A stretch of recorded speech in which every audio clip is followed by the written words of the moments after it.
What's up, ladies and gentlemen of YouTube? Welcome back to my channel, and today we're going to be talking about what I do with all of my bulk.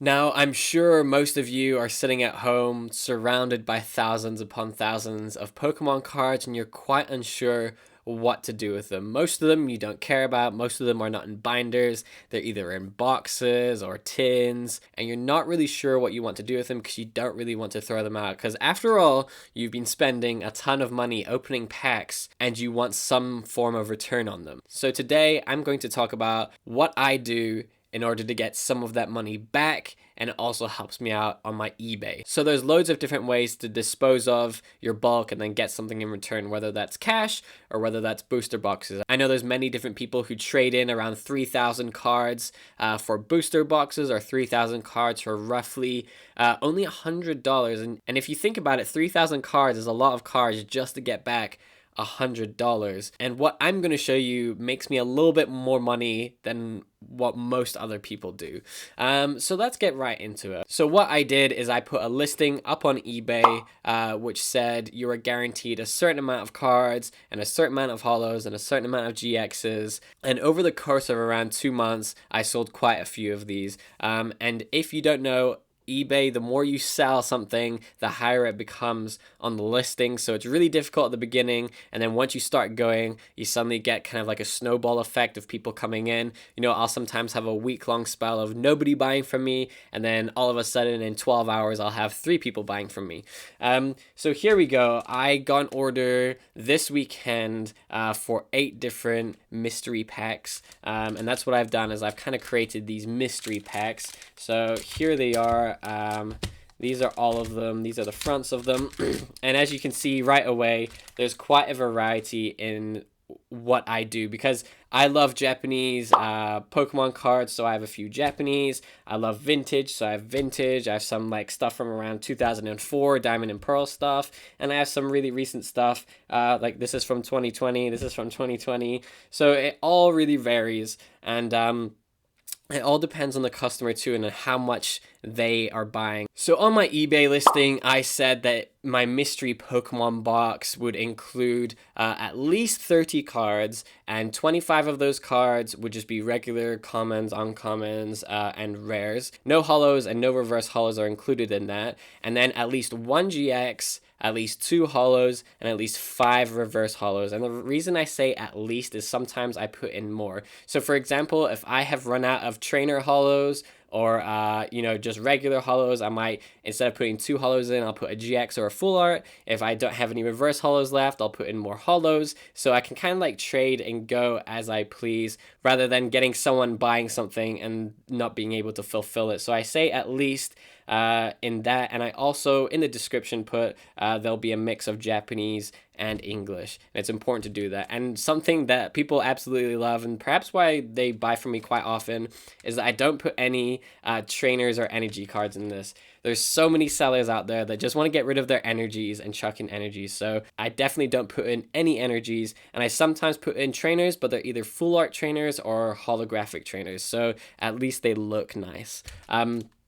So let's look into this one as an example. I can't even remember what I put in this one, so we'll just go through the cards. And most of these cards are near mint or mint. I don't have any that look like they've been folded in half or played with. All of these are almost brand new. Even if we take a look, this is a vintage card. This is a vintage Krabby, and it's only a Krabby, but you know, it doesn't look terrible. Same with the Paris. The front looks amazing. The back looks amazing. Like, they look good. There's something that you'd be pleased with, and they don't look like they've been played around with a lot. So we got Krabby, Paris, Firo, Spiro, Coughing from Team Rocket, and then Coughing from Base Set, Wheezing from Fossil. Then we have a couple from Hidden Fates now. So we have a Charmander, Charmeleon, a Paris, Caterpie, Staryu, Jolteon. So even though it's just a non-holographic, it's still a rare. So I'm not just putting in, you know, commons like Charmander and Paris. I'm putting in some uncommons like Charmeleon and some rares like Jolteon.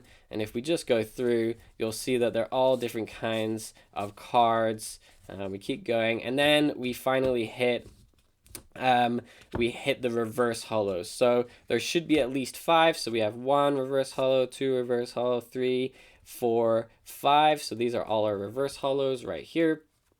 I'll put them down here. And then we have at least 2 holographics. So we have a holographic Drampa, and then we also have a holographic Hatterene. And then we come across Giovanni's XL Full Art, which is nice and minty. And then we also have a Pidgeot EX. EX, GX, V, VMAX, whatever, it's all the same to me and pretty much everyone else. So why did I add this? Well, when people buy in bulk, I generally put in like an extra card somewhere, and this just happened to be the pack. Most of the other packs will be identical to having 1 GX, 2 hollows, 5 reverse. So I kind of put in a little bit extra. So let me tell you why I did this. So what do I sell them for? Why is it better than trading it in? So all of these cards I sell for $4 on eBay. So $4 on eBay for 33 cards. On average, I sell 33 cards per pack, and that's 12 cents per card. Now, if you're trading these cards in to someone who is trying to buy your bulk, you get around 3 cents per card. So I'm getting way more value for my card. And now 3 cents compared to 12 cents does not seem like an awful lot, but when you add that into the thousands, that's when you see a huge increase. So if you're trading in 3,000 cards for around $100, that's just over 3 cents per card. That is really pretty much nothing. Whereas what I'm doing is I'm selling 33 cards at $4, which is 12 cents per card, which is a lot higher, 4 times more than what you'll get elsewhere. So now we have to multiply that one 12 cents card on average by 3,000 other cards, which is over $250 more by doing it this way. Plus it's helping your eBay profile amongst other things and your social media profile.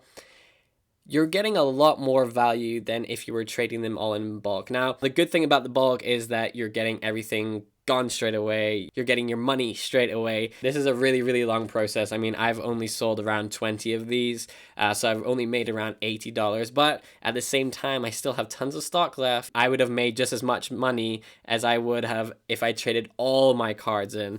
So it's healthy for my eBay profile. It's healthy to always have money coming in, and it's healthy just as a social media presence. And that's what I do. We'll look at another one so you guys can get an idea. This is, I think it's just Japanese cards I put in this one. So I think these are just from Infinity Zone and Explosive Walker and maybe some Rebel Clash. I'm not 100% sure. So we're going through all of these quickly, the boring cards. So this one, I did include a holographic, so it's a holographic Marnie, which is a really cool card, and I absolutely love the holos on Japanese cards. If you don't know, Japanese is superior. It's so gorgeous. Then we have a Cinderace, holographic, Stonjourner, holographic, and then a Dragapult, I think it is, holographic. And then we do have some English cards. We do have a Lucario, and we do have a Slowpoke. So for example, in this one, I have 6 holographics altogether, but I included a trainer, and then I also put in 2 Vs, 1 English and then 1 Japanese. So sometimes I put in more than I should, but at the same time, when people are buying in bulk, so one person I think bought 5 from me and the other person bought 3. When people buy in bulk, I tend to give them a little bit extra, because they're buying more from me and it's easier for me to get more things out. But yeah, that's just something for you guys to think about. There are plenty of ways to get rid of your bulk, whether that is selling on your own eBay, selling through Facebook, or just going and giving someone all your bulk. There is certainly ways to make money, ways to trade in for booster boxes and such. I tend not to do that just because once you pay the shipping to ship all those 3,000 cards over, you're already spending, $10 maybe. So that's already cutting into your costs. Whereas if you're selling on eBay, people pay for the shipping and they pay for all the cards too. So for me personally, this is better since I'm trying to run a mini business on eBay, for example.